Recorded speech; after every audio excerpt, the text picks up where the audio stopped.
కానీ ఇప్పుడు సార్ ఇప్పుడు ఇదే సనాతన ధర్మాన్ని ఇదేదో మన సంస్కృతి సాంప్రదాయం లెక్క మన తాతల కాలం నుంచి వస్తున్న ఆహారం వల్లే కదా దాన్ని పాటించకుండా ఇతర మతాల మీద దృష్టి పెట్టడానికి లేదంటే ఇతర మతాల మీద కాన్సన్ట్రేషన్ పెంచుకోవడానికి గల కారణాలు కూడా ఏమై ఉంటాయని మనం వారిని అడిగితే బికాస్ ఆఫ్ నాకు హిందూ సంస్కృతి సాంప్రదాయాలు నచ్చకనే సనాతన ధర్మం నచ్చకనే వాటి పద్ధతులు విధి విధానాలు నచ్చకనే నేను మారిపోయినా అని చెప్పి వాళ్ళు ప్రధానంగా చెప్తుంటారు. సో ఏమై ఉంటాయి ఆ కారణాలు? మీరు చెప్పారు కదా సెక్యులర్ అని, ఆ సెక్యులరిజం తోటే వచ్చిన ప్రాబ్లం.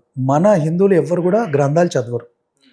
సో వాళ్ళని తప్పుదారి పట్టించడం చాలా ఈజీ. ఎందుకంటే ఇప్పుడు భగవద్గీతలో ఎవరైనా క్రిస్టియన్ వచ్చి ఒక శ్లోకాన్ని కోట్ చేసి ఈ శ్లోకంలో కూడా యేసు ఉన్నాడు అంటే ఎట్లాగో వీడు చదవడు కాబట్టి ఈజీగా ఇంప్రెస్ అయిపోతారు. ఓకే, భగవద్గీతలో యేసు ఉన్నాడా? ఈ మధ్యలో అదే చెప్తున్నారు కదా, సర్వ పాప పరిహార్దో రక్త ప్రోక్షణం అవశ్యం అని ఏదో, అది ఎక్కడ లేదు వేదాలలో. బట్ దాన్ని కోట్ చేసి హిందువులను మతం మారుస్తారు.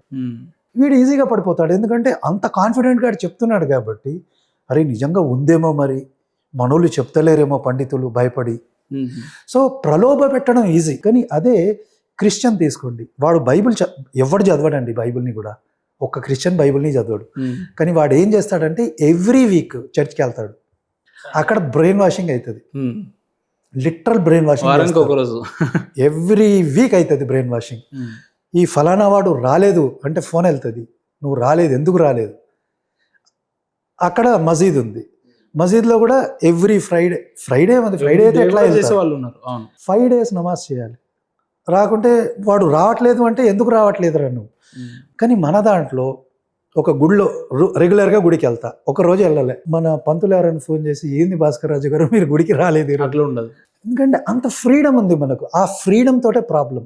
సో మనం ఏమనుకుంటామంటే ఇంతమంది దేవుళ్ళు మనకు ఉన్నారు కాబట్టి యేసు ఇంకో రకం దేవుడు మన దాంట్లో పెట్టేసుకుందాం, అల్లా కూడా మన దేవుడేమో అంటే అందరూ ఒకటే అనే ఈ భ్రమలో పెట్టారు కదా. ఇది పెట్టడానికి కూడా చాలా కారణాలు ఉన్నాయి. అన్ని మతాలు అన్ని కులాలు సమానమని మనం అనుకుంటే తప్ప అంటున్నాం. తప్పే కదా, అన్నీ ఒకటి ఎట్లా అవుతాయి? అన్నీ ఒకటి అయితే అనుకోవచ్చు. సరే మీ లాజికే తీసుకుందాం, అన్నీ ఒకటైతే మతం మారడం ఎందుకు? మళ్ళీ టెక్నికల్గా తీసుకుందాం, అన్నీ ఒకటే, ఇస్లాం ఒకటే, క్రిస్టియానిటీ ఒకటే, సనాతన ధర్మం ఒకటే. ఇప్పుడు ఇంకా మతమే మారాల్సిన అవసరం లేదు. అంటే క్రిస్టియానిటీని అనుసరిస్తున్నాడు అనుకోవచ్చు కదా? కాదు కదా, ఇప్పుడు అన్ని ఒకటైతే మతం మారని అవసరం లేదు, అన్ని ఒకటి కాదు అప్పుడు మతం మారు. ఇప్పుడు నాకు తెలిసిన కొంతమంది ఉన్నారు సార్, వాళ్ళు ఏం చేస్తారంటే పొద్దున శివుణ్ణి మొక్కుతారు, మధ్యాహ్నం రాముణ్ణి మొక్కుతారు, అట్ ది సేమ్ టైం సాయంత్రం దర్గాకి వెళ్ళి అక్కడ కూడా టోపీ వేసుకుంటారు. మళ్ళీ వాళ్ళు పొద్దున అడిగితే ఏమంటారు అంటే మేము హిందువులం అని అంటారు. హిందువుల్లోనే చాలా మంది దర్గాకి వెళ్ళే వాళ్ళు ఉన్నారు, హిందువుల్లోనే చాలా మంది చర్చ్లకు వెళ్ళే వాళ్ళు ఉన్నారు.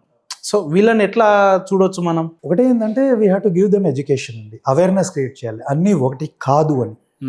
ఇది ఎందుకు అంటే ఒక హిందూ మాత్రమే సెక్యులర్గా ఉండాలా? మనకు క్వశ్చన్ రావాలి, హిందువు మాత్రమే ఎందుకు సెక్యులర్గా ఉండాలి?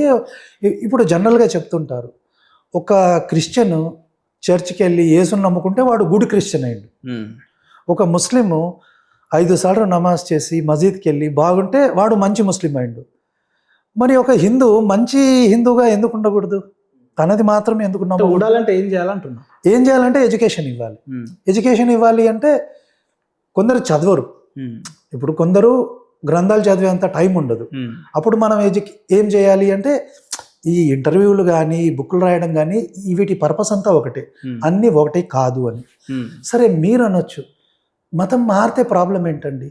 మతం మారినా కూడా ఏం కాదు కదా. ఇక్కడ ప్రాబ్లం అంతా అంబేద్కర్ గారు 70 ఏళ్ల క్రితం ఒక స్టేట్మెంట్ ఇచ్చారు. ఏ హిందూ అంటే దళితుల గురించి మాట్లాడుతూ, ఎవరైతే ఇస్లాంకి క్రిస్టియానిటీకి వెళ్తాడో వాడు డీనేషనలైజ్ అవుతాడు అని చెప్పారు. డీనేషనలైజ్ అవ్వడం అంటే ఏం లేదండి, ఒక క్రిస్టియన్ ఉన్నాడు, వాడికి ఎరుసలేం ఇష్టం, ఇజ్రాయెల్ ఇష్టం, నీ దేశం ఏదైనా అంటే ఇజ్రాయెల్ అంటాడు. వాడు పుట్టింది ఇక్కడ. ఇన్ఫ్యాక్ట్ క్రిస్టియానిటీ కానీ ఇస్లాం కానీ ఆ ప్రాంతాలకు సంబంధించిందే, అది వాళ్ళ బుక్లోనే ఉంది. మీరు బైబిల్ని చదివితే అట్లీస్ట్ మీకు ఒక 300 చోట్ల యెహోవా అనేటైన నేను యూదుల దేవుణ్ణి అని చెప్పుకుంటాడు, ఇంకా వేరేళ్ళకి చెప్పడు, వేరేళ్ళకే కాదు. అట్లాగే యేసు వచ్చి కూడా తప్పిపోయిన ఇజ్రాయేలీ గొర్రెలకే నేను వచ్చాను కానీ వేరే వాళ్ళకి కాదంటాడు. అలాంటప్పుడు మరి ఈ ఫారిన్ మతం మన దేశానికి ఎట్లొచ్చింది అంటే వాళ్ళు బలవంతంగా మన మీద రుద్దారు. అట్లాగే మీరు ఇస్లాం తీసుకోండి, ఖురాన్లో అట్లీస్ట్ 10 ప్లేసెస్లో ఇది అరబ్బుల మతం, ఖురాన్ అరబ్బుల కోసమే వచ్చింది, అరబ్బీ మతం అరబ్బీ భాషలో ఉంది అని కనీసం ఒక 7-8 ప్లేసెస్లో ఉంటుంది మినిమం. కేవలం అరబ్బుల కోసం ఉన్న మతం మన దేశానికి ఎలా వచ్చింది అంటే ఆక్రమణ చేశారు. వాళ్ళు కత్తులు పట్టుకొని వచ్చారు, లిటరల్లీ కత్తులు పట్టుకొని. ఎంత ఘోరం అంటే మన హిందూ రాజులు ఫైట్ చేయకుంటే ఈ పాటికి మనం ఎప్పుడో మారిపోయేవాళ్ళం. బెదిరిస్తే మతం మారిపోతారా ఎవరైనా? బెదిరించడం ఉంది, మన ఇంట్లో పడ్డారు, స్త్రీలను తీసుకొని మానభంగాలు చేశారు, చిన్నపిల్లల్ని చంపేశారు, మగవాళ్ళని కత్తి పెట్టారు. ఇంకా మీ మెడ మీద మూడే ఆప్షన్స్ ఉన్నాయి, చావు, పారిపో, మతం మారు. ఏం తీసుకుంటారు మీరు? చాయిసే లేదు మీకు అక్కడ. కాశ్మీర్లో ఏం జరిగిందండి? రలీఫ్, సలీఫ్, గలీఫ్ మూడే ఆప్షన్స్ ఇచ్చారు. పారిపోనన్నా పారిపో, లేకుంటే చచ్చిపో, లేకుంటే మతం మారిపో. మ్యాక్సిమం ఇప్పుడు కాశ్మీర్లో 14th సెంచరీ కంటే ముందు ముస్లిం ఒక్కడైనా ఉన్నాడా? ఒక్కడు లేడండి. అక్కడ ఉన్న వాళ్ళంతా మార్చబడిన వాళ్ళు, వాళ్ళంతా కూడా హిందువులే ఒకప్పుడు. ఆ హిందువులు ఇప్పుడు ఎట్లున్నారంటే వాడికి సౌదీ అరేబియా ఇష్టం, భారతదేశం ఇష్టం కాదు. ఎక్కడో ఇరాన్లో ఫైట్ చేసుకుంటే వాడి కోసం ఫండ్స్ వీడు కలెక్ట్ చేస్తాడు. మన పహల్గామ్లో చచ్చిపోయిన హిందువుల కోసం ఒక్క పైసా డొనేట్ చేయడు. దీన్నే డీనేషనలైజ్ అంటారనమాట. ఈ విషయాన్ని అంబేద్కర్ 70 సంవత్సరాల క్రితం చెప్పాడు. కానీ ఇప్పుడు మతం మారే వాళ్ళంతా కూడా ఇప్పుడు దళిత సామాజిక వర్గానికి సంబంధించిన వ్యక్తులు ఎక్కువ, గిరిజన సామాజిక వర్గానికి సంబంధించిన వ్యక్తులు ఎక్కువ అని చెప్పి మనం వింటున్నాం, అట్ ది సేమ్ అంటున్నారు కూడా చాలా మంది. సో ఎందుకు ఈ అణగారిన వర్గాలే ఎందుకు మతం మారాల్సి వస్తుంది అని వాళ్ళని అడిగితే వాళ్ళ దగ్గర నుంచి వచ్చే ఒకే ఒక సమాధానం ఏంటంటే, మమ్మల్ని గుళ్ళల్లోకి రానివ్వలేదు, మనుషులుగా అంటరాని వ్యక్తులు లెక్క చూసిరు.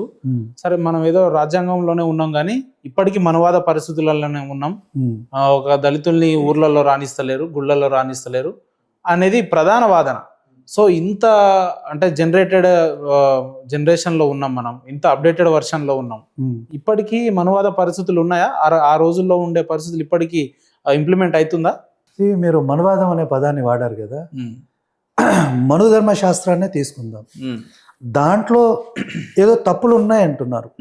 పోతే ఈరోజు 50 రకాల మనుధర్మ శాస్త్రాలు ఉన్నాయి, వేరియేషన్స్ ఉన్నాయన్నమాట. ఒక్కొక్క ప్రాంతంలో కొన్ని శ్లోకాలు ఉంటాయి, కొన్ని ఉండవు. అట్లా 50 టైప్స్ ఉన్నాయి. ఆ కాలంలో బ్రిటిష్ వాడు ఏం చేశాడంటే మొత్తం ఇండియా అంతా తిరిగి మనుధర్మ శాస్త్రాలని మొత్తం కలెక్ట్ చేసి వాడొకటి ప్రింట్ చేశాడు. మీరు అడగాలి అసలు ఎందుకు వాడు ప్రింట్ చేశాడు, వాడికి ఏం అవసరం? వాడు ఎప్పుడైతే మన భారతదేశాన్ని కబ్జా చేశాడో ఇప్పుడు మనల్ని ఎలా పాలించాలో వాడి దగ్గర రూల్ బుక్ ఏం లేదు కదా. ఇప్పుడు వాడి దేశంలో ఒక రూల్ బుక్ ఉంటుంది, మనల్ని పాలించాలంటే మన రూల్ బుక్ వాడికి అవసరం.